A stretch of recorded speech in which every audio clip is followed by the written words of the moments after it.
This is part 4 of Peaceful Education, the Blue Mountain School Way. And listening to you all now, and looking at Floyd is a unique place in the way it has evolved, and that has something to do with many of us that ended up moving there over 30 years ago. But I want to start back, and I'll describe my experience, but it represents my generation in ways that you hear a lot of things about the 60s people and the old hippies and blah, blah, blah. But the truth is there are some real things that happened in the schools that shaped who we are. And In the public schools. In the public schools at the time. In the 50s, we were going through the Cold War. We actually did the under-the-desk drills for nuclear testing. Duck and So cover. funny, I'm sorry. And- Those things are hilarious. I'm saying like the advertisements, like Yeah. the little boys like. Oh, but they would be terrifying. at Yeah, I know what I'm 5. saying. Yeah. Yeah, but like, like and how the- dramatic they like made it. I mean, obviously it was like serious, but some of them I'm just like. Well, it is weird because for most of it was terrifying. And at the same time, and every person my age I've talked to knew, even as, for me it was in 3rd grade, it was bullshit. Because we knew that if those big You were mushroom dead. clouds came, we were going to die. And ducking under the desk was doing nothing. So that was the beginning of our recognition, unconsciously at some level, of the hypocrisy of our culture. Because they were telling us and making us do something that we knew was not going to happen. And later in college, I learned it was just totally propaganda. Taking your shoes It was off and propaganda go play. because they could convince Russia that we were ready for war by training people to protect themselves from it when there was no protection. So anyways, that's another thing. But that was the beginning on many levels. And then when I went on to college, I was like the only girl in a class of 90 boys studying wildlife conservation because I wanted to be maybe a forest ranger, maybe something, I don't know. I was into nature. Nature was my source of serenity and stability in that chaotic time. Back then, that was so unusual. The professors didn't know what to do with me. I didn't know what to do with me, blah, blah, blah. I get caught up in then the anti-Vietnam War movement. And I'm a small town girl. I wasn't clued in to what was going on in the world until I went to Cornell University in upstate New York, the ag school. But then I shifted to sociology because I realized that I needed to understand, in order to understand this world, I needed to understand how people function. And then it was interesting because there was a whole protest then about how, because we were doing Peace Corps training in the ag school, and I thought the Peace Corps was a wonderful thing. There was a protest against the Peace Corps because what they were doing was pushing fertilizers and pesticides on these 3rd world countries in the name of feeding the world, but in truth it was supporting the corporations. That was my first experience with looking at what was going on behind policies. And it was really interesting because I wasn't a radical, I wasn't any of this stuff, but when I listened to what these protesters were saying, it made absolute sense. So in our particular evolution through education, a lot of the things that were being said then, I mean, they have come, and they also have, I just heard on National Public Radio last year that green revolution, that's what they call that, giving all those pesticides and fertilizers, has turned a 2,000-acre area of India into desert, which was predicted 40 years ago. You know, so that kind of education and understanding of things was built into my generation. In fact, I even had a sociology professor who predicted that when we let go of our racial and ethnic prejudices, the one thing we're going to hang on to is class, and we're going to reinforce it through education, and we're going to make education impossible for the poor. Duh. Guess what's happening? So, in that sense, many of us, I end up, long story and I won't go into it, but I end up becoming a potter and working with my hands. And I think a lot of that had to do with that desire to get back to the source of things. And many of us were then drawn to this area, and the sociologist in me sees that this area still had in these mountains a strong kind of do-it-yourself independent way of thinking. And sure, we had very different views of how we might do it, but that sense of do it yourself and make it happen the way you want it to happen. When I mentioned to a friend one time, I felt like I was a refugee from the anti-war movement and the civil rights movement and the feminist movement and all of those things that I was a part of and so passionate about. And yet, even within those movements, there were contradictions. And there were built-in hypocrisies that were really hard to struggle with. I mean, my environmental teachers ran around in big limousines. Wait a minute, come on. It was just, so many of us, I think, landed here to be able to just live it. And live it in a way that we felt was going to work. And that was to live as simply and as environmentally and socially and peacefully as is possible for humans to live on this earth and still be a part of this world. Not easy.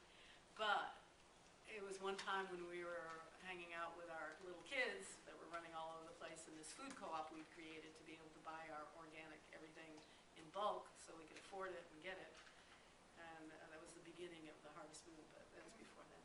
When we realized, oh, our kids need to get together. We need it. And we were thinking we were going to homeschool all our kids because we didn't want them to go to public school, whatever. And so we started talking, oh, maybe we could get them together. And then one person had said, oh, I know this teacher, and she's into this Waldorf education, and we'd never heard of that. So we start researching and reading about it. And I think the thing certainly that grabbed me, but it's sort of fundamental to everything that you all have been saying, is on the philosophical end. Rudolf Steiner made the statement that we are born into this world whole people, and that what education can do for us is give us the tools to be who we are, as opposed to thinking you're an empty vessel and education is about filling that. That was transformative because we had all grown up with that empty vessel thing and had discovered we aren't the people that we were trained to be or taught to be or assumed we were going to be. And our parents and my generation just flipped out that we all became these weirdos and whatevers.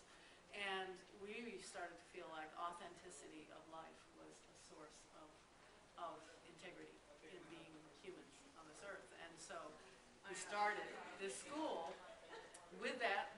Fortunately, this older woman who was our first teacher and worked with us, crazy people, got us somewhat organized. But again, that was the only thing besides getting the money together to get a building together, and we built it ourselves, and we did all this stuff ourselves, and I taught clay and art and all kinds of things to all the kids in different ways.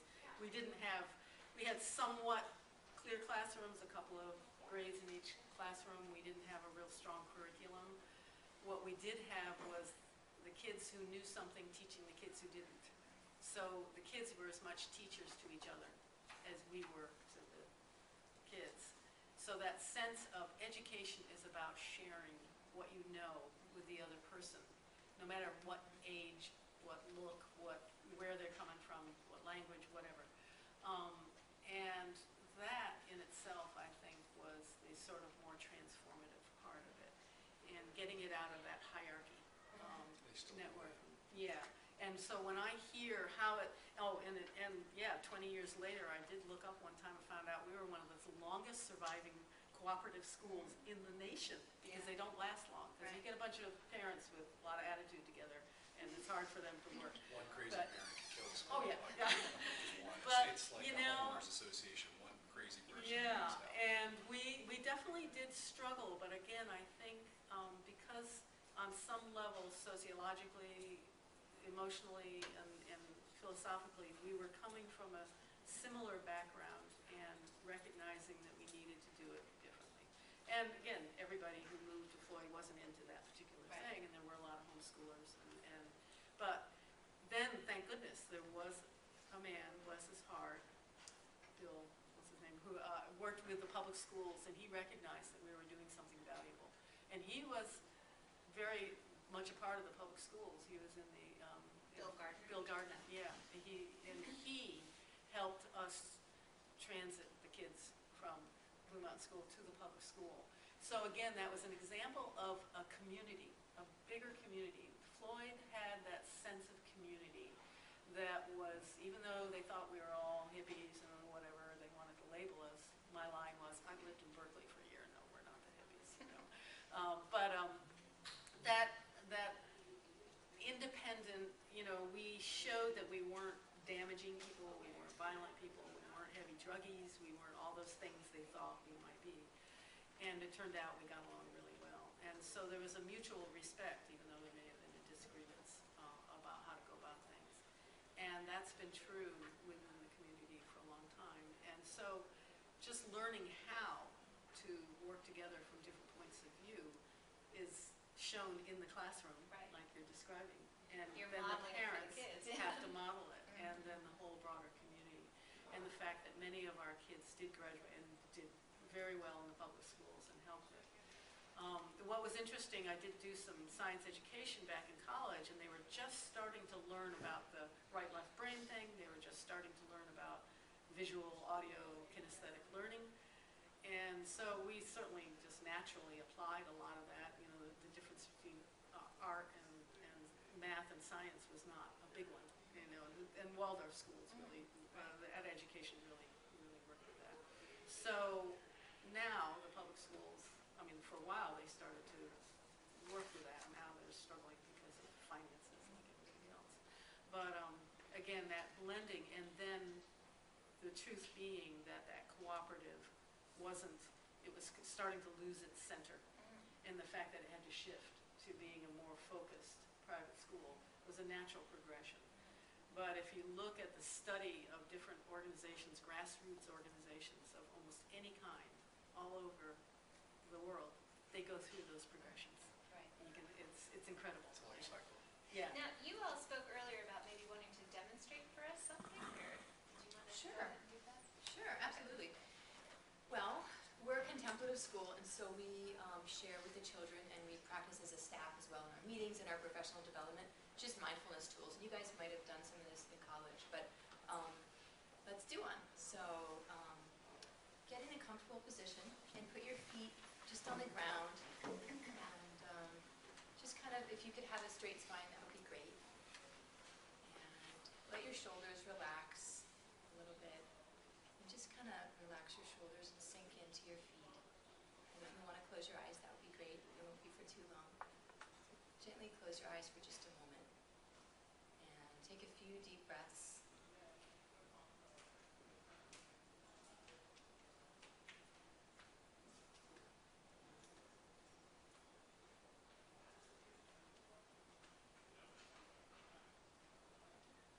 Just notice the sounds around you.